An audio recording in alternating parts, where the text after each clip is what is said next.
Hello students, मैं आदित्य और आप सभी को मेरा YouTube channel Aditya physics classes Basantpur में स्वागत है। आइए आज हम लोग जानते हैं किरण प्रकाशिकी का पहला चैप्टर प्रकाश के परावर्तन एवं अपवर्तन का छठा भाग। यदि ये वीडियो आपको अच्छा लगे तो इसे लाइक, सब्सक्राइब और अपने दोस्तों के बीच शेयर जरूर करिएगा। इससे पहले इसकी 5 वीडियो अपलोड किया जा चुका है, जिसका लिंक डिस्क्रिप्शन में दिया गया है।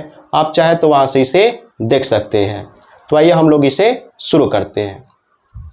तो देखिए, इसके पिछले वीडियो में हम लोगों ने देखा था कि छाया किसे कहते हैं और छाया कितने प्रकार के होते हैं।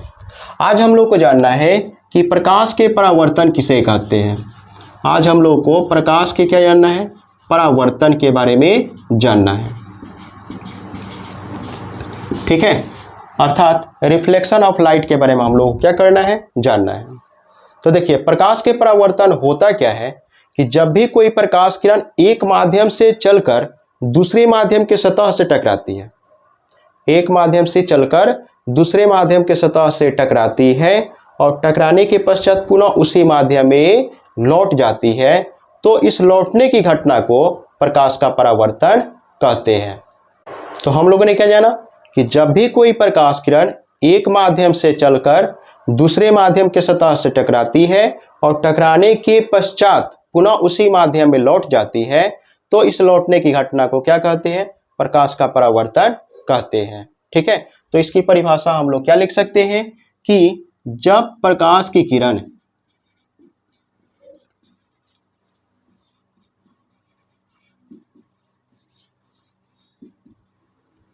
एक माध्यम से चलकर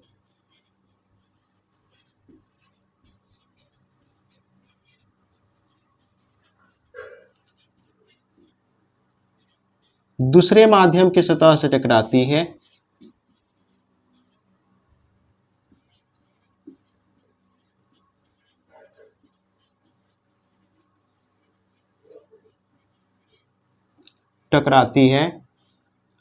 और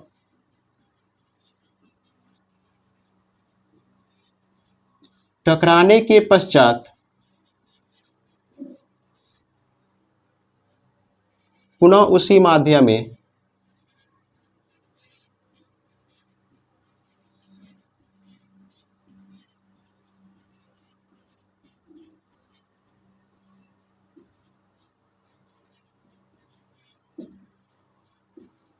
लौट आती है, तो इस घटना को हम लोग प्रकाश का परावर्तन कहते हैं।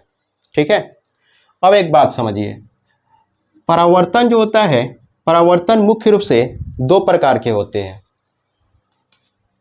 परावर्तन की अगर प्रकार की बात किया जाए तो परावर्तन मुख्य रूप से कितने प्रकार के होते हैं, 2 प्रकार के। सबसे पहला जो परावर्तन होता है उसे हम लोग बोलते हैं नियमित परावर्तन, रेगुलर रिफ्लेक्शन। जबकि दूसरा जो परावर्तन होता है उसे हम लोग अनियमित परावर्तन के नाम से जानते हैं, अनियमित परावर्तन। ठीक है, इरेगुलर रिफ्लेक्शन, इसे हम लोग बोलते हैं रेगुलर रिफ्लेक्शन, इसे हम लोग बोलते हैं इरेगुलर।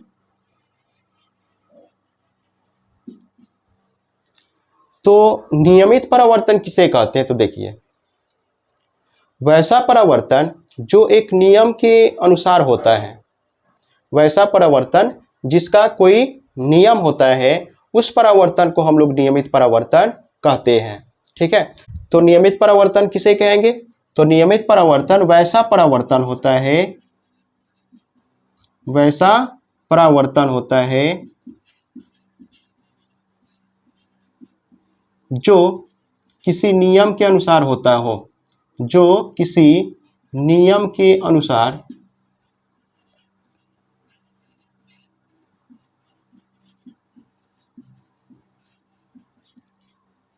होता है। ठीक है, नियमित परावर्तन हमेशा चिकनी या चमकीले सतहों से होती है, जबकि अनियमित परावर्तन जो होता है ऐसा परावर्तन होता है जिसका कोई नियम नहीं होता है। इस कारण से इसे हम लोग क्या कहते हैं, अनियमित परावर्तन कहते हैं। तो ये परावर्तन होता किससे है, खुरदरे तलों से या पेपर से होती है। पेपर अर्थात कहने का मतलब कागज से होती है। ठीक है, तो हम लोग अनियमित परावर्तन की परिभाषा क्या लिख सकते हैं, तो वैसा परावर्तन जिसकी कोई नियम नहीं होती है उसे कौन सा परावर्तन कहते हैं, अनियमित परावर्तन कहते हैं। वैसा परावर्तन जिसका कोई नियम नहीं हो, जिसका कोई नियम नहीं हो,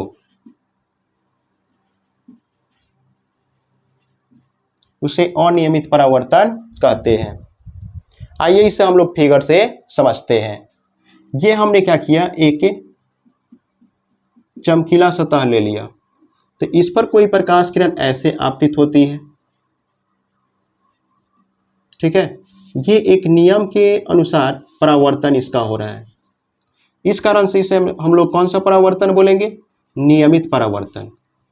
लेकिन वही अगर हम एक तल ले लिए जो कैसा है, खुरदरा तल है, जो कैसा है, खुरदरा तल है। ठीक है, ये खुरदरा तल है, तो इस पर कोई प्रकाश किरण को हम भेजेंगे तो इसके परावर्तन का कोई नियम नहीं होगा। ठीक है, इस कारण से इस परावर्तन को हम लोग कौन सा परावर्तन बोलते हैं, अनियमित परावर्तन कहते हैं। ठीक है, अब आइए हम लोग जानते हैं कि परावर्तन के कितने नियम होते हैं। तो देखिए, परावर्तन के मुख्य रूप से दो नियम होते हैं।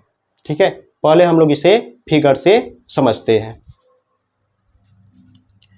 ये क्या है, तो हम लोगों का एक परावर्तक तल है।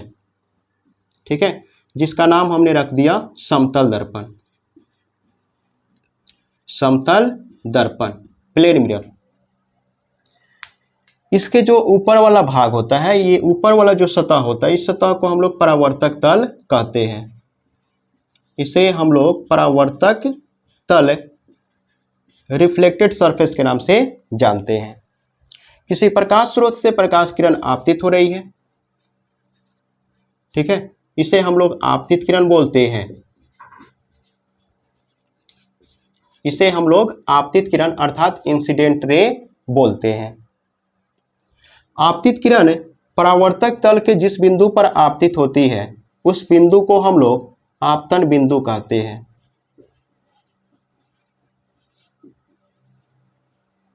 इसे हम लोग इंसिडेंट पॉइंट के नाम से जानते हैं। इस आपतन बिंदु पर हम क्या करते हैं, एक लंब डालते हैं।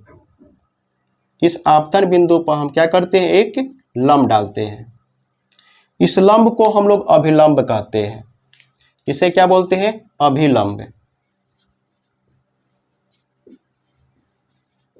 अभिलंब, जिसे नॉर्मल के नाम से हम लोग जानते हैं।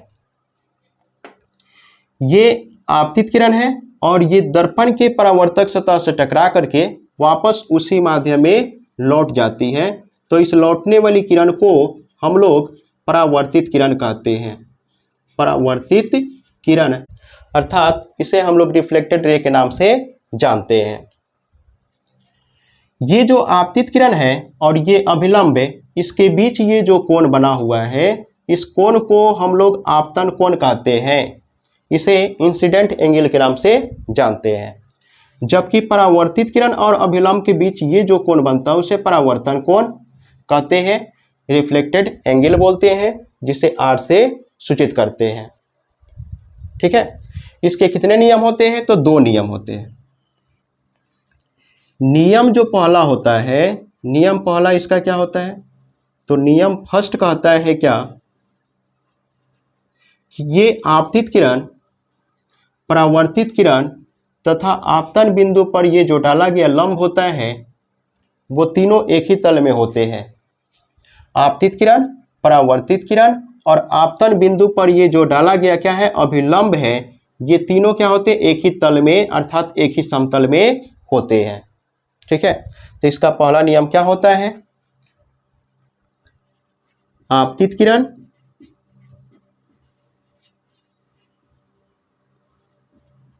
परावर्तित किरण तथा अभिलंब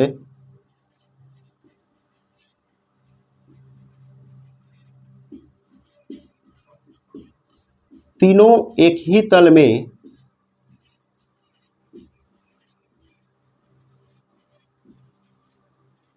होते हैं, तीनों एक ही तल में होते हैं। ठीक है, इसका नियम दूसरा क्या है?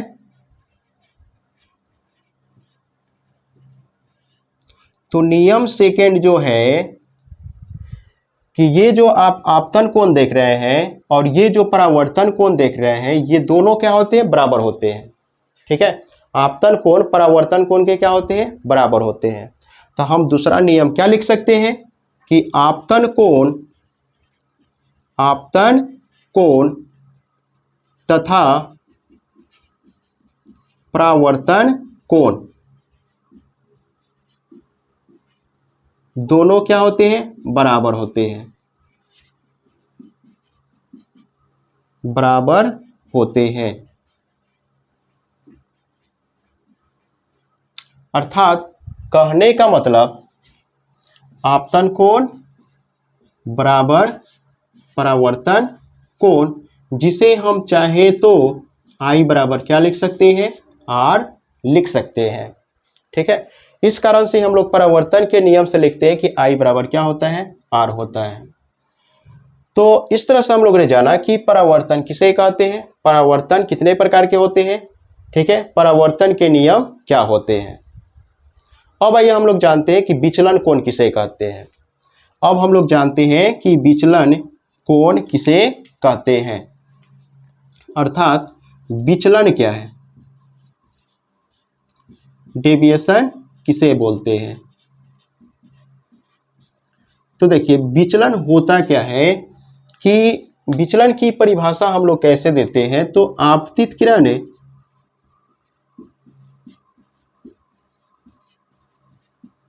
तथा निर्गत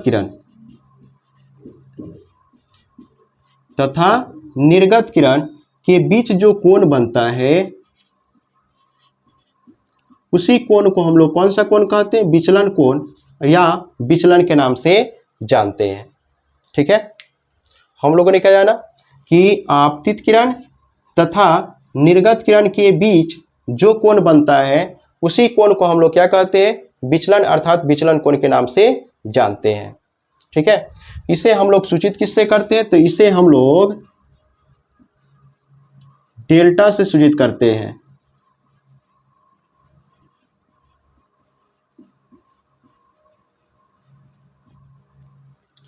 तो विचलन कोण की परिभाषा हम लोग क्या लिख सकते हैं?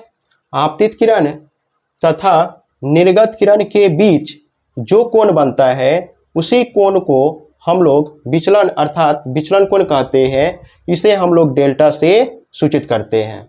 ठीक है, अब आइए हम लोग जानते हैं कि दर्पण, लेंस तथा प्रिज्म में विचलन कैसे बनता है, इसके बारे में हम लोग जानते हैं। तो देखिए ये एक समतल दर्पण है, इसे हम लोग बोलते हैं आपतित किरण। ये क्या है? अभिलंब है। इसे हम लोग बोलते हैं परावर्तित किरण। तो दर्पण में विचलन को हम कैसे परिभाषित करते हैं, समझिए। देखिए परावर्तित किरण आपतित किरण से जितने कोणों से विचलित होती है उसे हम लोग क्या कहते हैं? विचलन कहते हैं। अर्थात दर्पण में हम विचलन को कैसे परिभाषित करेंगे? तो बोलेंगे कि ये जो परावर्तित किरण है, परावर्तित किरण आपतित किरण से जितने कोणों से विचलित होती है उसी को हम लोग क्या कहते हैं? विचलन के नाम से जानते हैं। ठीक है, तो ये हम लोगों ने देखा कि दर्पण में विचलन कैसे बनता है। वही अगर लेंस रहता तो लेंस में देखिए ये जो है हम लोगों का प्रकाशीय अक्ष होता है, जिसे हम लोग प्रकाशीय केंद्र कहते हैं। कोई प्रकाश किरण को हमने भेजा तो यह आपतित किरण हो गया, इसे हम लोग बोलते हैं अपवर्तित किरण, या इसी को हम लोग निर्गत किरण के नाम से भी जानते हैं। ठीक है, निर्गत किरण का मतलब होता है जो किरण क्या होता है किसी पदार्थ से निकलता है उसे हम लोग निर्गत के नाम से जानते हैं।